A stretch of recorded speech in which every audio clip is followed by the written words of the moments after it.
I didn't plan on yanking her car keys out of the ignition at Starbucks. I just wanted to know why my own damn Hyundai was parked in someone else's name. One minute I was sipping my cold brew, scrolling through cabin rentals for a weekend getaway, the quiet retreat idea I'd come up with to clear my head, and the next, I saw her Hyundai pull into the lot. My chest cramped. It was 2:02 p.m., exactly when I texted Jessica to meet. I felt my palms go slick on the steering wheel. She walked in looking every bit the Instagram queen she'd become, the same girl in the red dress I met at Mike's house party a year ago, but now with an air of entitlement I barely recognized. Tight jeans, designer top, hair curled just right. No hint of the messed up, indent girl I started off helping. She sat down across from me, all coy smiles. "What's up, babe?" she said, flipping her phone to face down. I closed my eyes for a second, took a deep breath. My heart was pounding like I'd just sprinted a mile. I'd spent the last 6 weeks piecing together every weird moment, the surprise late shifts, the dodged looks at her phone, the way her eyes lit up whenever that real estate guy came in for lunch. It all led to this moment. "Who's Brian?" I asked, voice low. Her face froze. For a split second, she looked like she might bolt. Then she rallied, leaning back as if comfortable. "You mean just a customer, sweetie? Good tipper. You know how the restaurant world is." "Right. Because good tippers always slide their hand up your lower back outside on the sidewalk."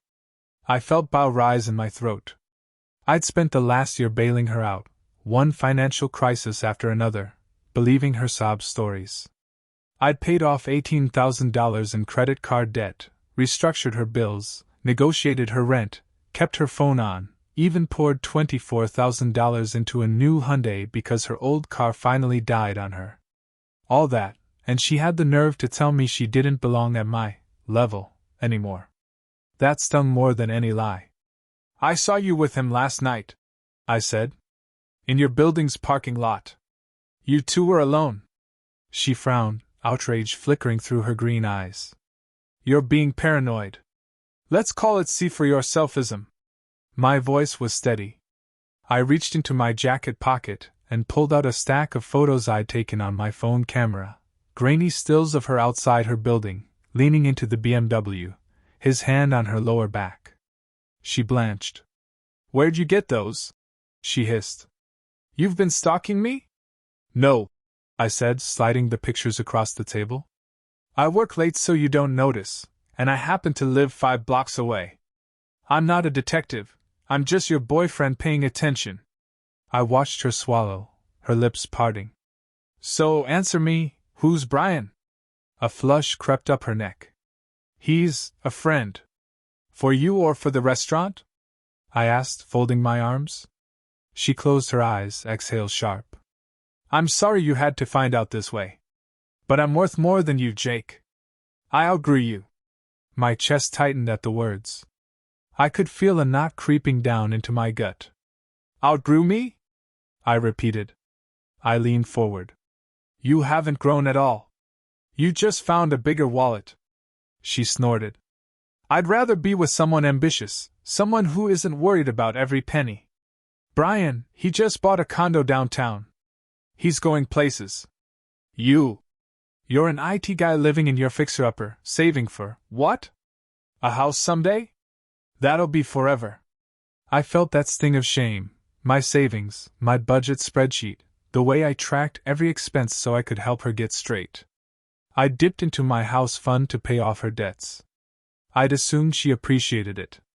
Instead, she'd used it as leverage until her credit score climbed enough. Then she upgraded me straight out of her life. I closed my eyes for a moment, forcing my chest to unclench. The cafe air felt heavy. My palms were still slick, but the steadiness returned. "Let me remind you what ambitious looks like," I said quietly. I reached into my coat pocket and pulled out my car key. "That car you're driving? It's mine. Financed under my name. You won't be able to make payments without me." Her face crumpled. "You can't take my car." "Try right now," I said, standing. Adrenaline buzzed through my veins. "It's registered to me." Just check the title. I'm still making payments. I stuffed the key back in my pocket. Find your own ride, I said, my voice flat. She rose to her feet, eyes welling. That's it, I said. Pack whatever you want out of it, but it leaves with me. I turned and walked out, ignoring her screams echoing behind me. My back was straight, shoulders squared. I felt my heartbeat slowed to a normal rhythm as I slipped into the driver's seat of my car and drove away. No tears, no panic, just relief. That night I reached out to my bank. I called the fraud department, said, I need to remove an authorized user from my credit card.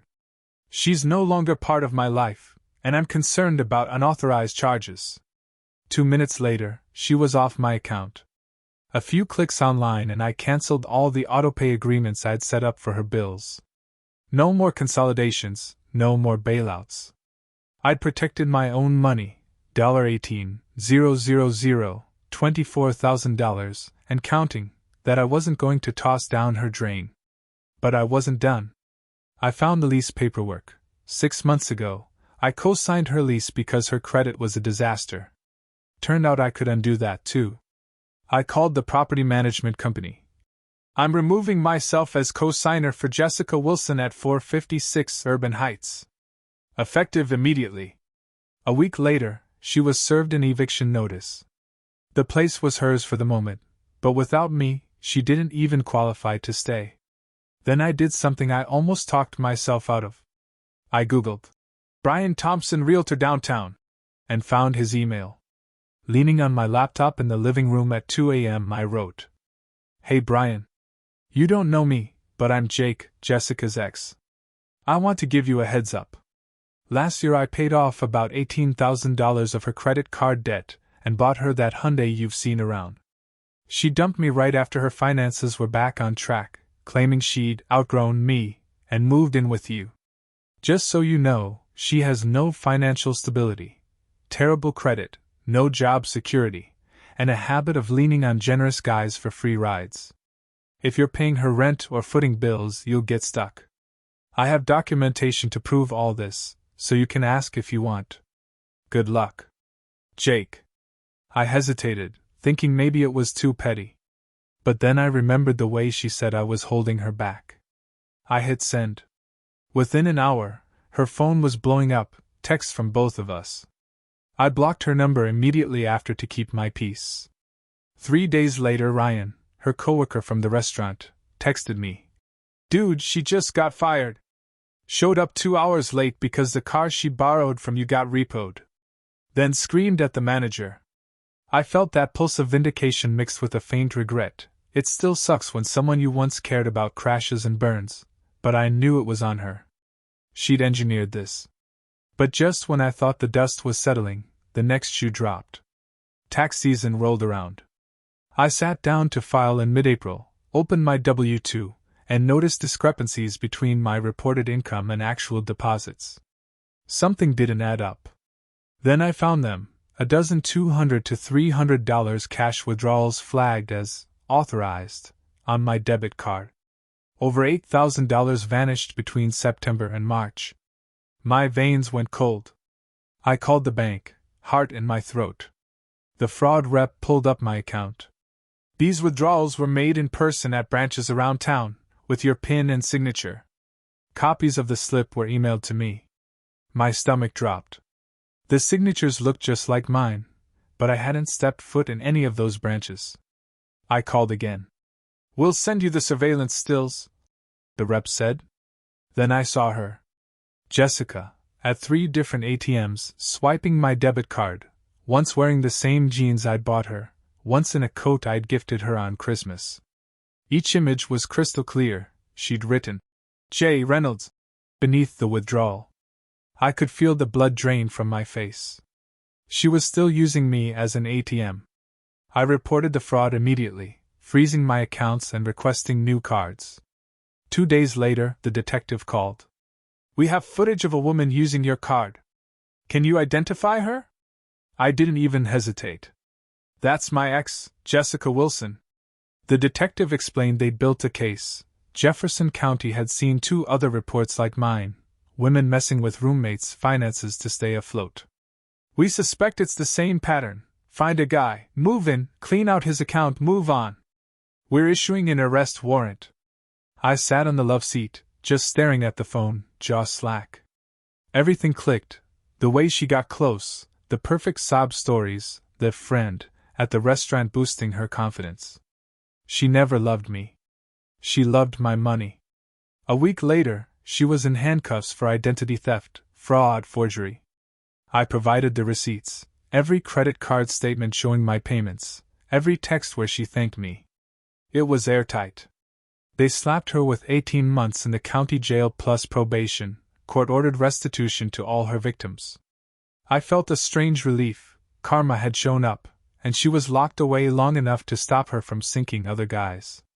Those months after I found out were brutal. I barely slept. Every new deposit I saw in my bank account made me jerk awake, wondering if another phantom withdrawal was coming.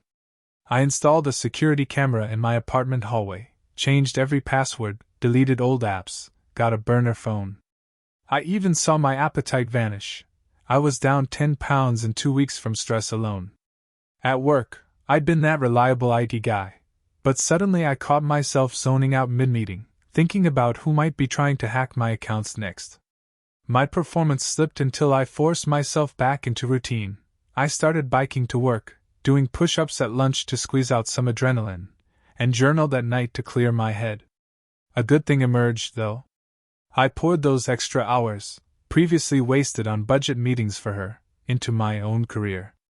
I volunteered to lead our new server migration project, stayed late when everyone else left, and hammered out a more efficient workflow. 6 months later, they bumped me up to senior systems analyst with a 15% raise. My boss told me, "We noticed your dedication. Keep it up." That felt better than any gift. I'd reclaimed my time and my reputation. Then, in September, I took a 2-week trip to Japan.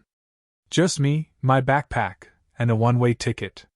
Tokyo's neon streets, the quiet shrines in Kyoto. I wanted to recalibrate, reframe what my life could be without constant fear of betrayal. Walking through the fish market at dawn, I realized I wasn't dead inside. I was just tired of being used. By the end of that trip, I felt more like me than I had in a year. Back home, I eased into a new routine. That's when I met Sophia at our office game night. She was friends with a coworker's wife, an easy smile, nurse by day, self-supporting, no drama. We started by talking about everything except work, sushi spots, childhood cartoons, that awkward tradition of bringing a bottle of wine to every social event. She asked, "So, how come you never discussed any of this before?" I leaned back, rubbed my temples, and told her the whole Jessica saga, no sugarcoating. She listened, nodding without judgment. "Holy hell," she said finally. "That's a lot. But thanks for trusting me." Her eyes were warm, not pitying. Instead of seeing me as damaged goods, she saw me as someone who'd survived a brutal lesson. We moved slow. First date was a Sunday hike, no pressure, no dinner bills splitting. She suggested we take turns paying for coffee, which felt like an olive branch. I agreed. No surprise car rides, no dinner rushes. Just a walk, tonal conversation, and call it a day. Over the next months, we casually met after work, graded each other on honesty and openness. She never asked about my bank balance, or lectured me on my fixer-upper. Instead, she brought me homemade granola bars and asked about my day.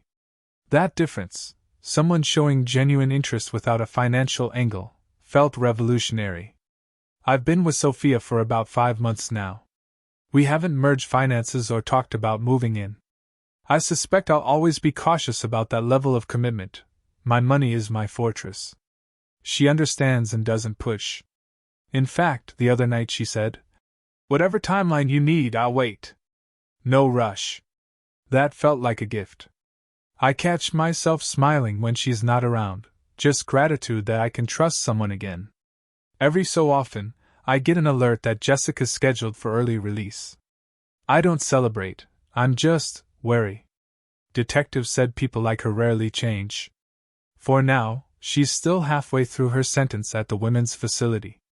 I hear she's applied for financial counseling she'll never use. And that's fine. It's not my fix to ensure she learns anything.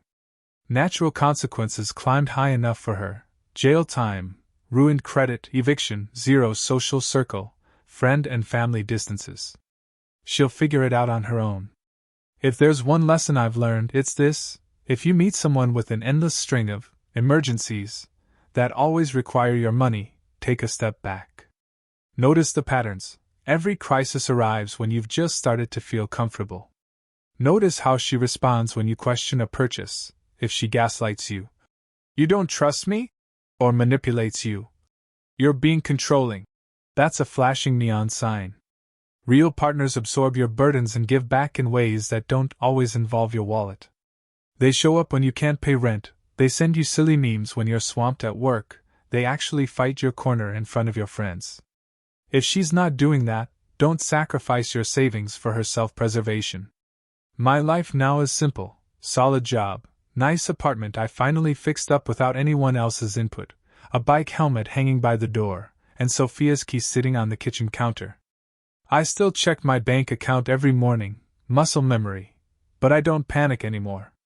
I talk to my friends, hang out on weekends without explaining where I'm going, and sleep through the night without stomach cramps. I'm not completely healed. Trust isn't something you fully regain, but I'm healthy again, living life on my terms. So if you're a guy reading this, know that you don't have to be someone's personal ATM.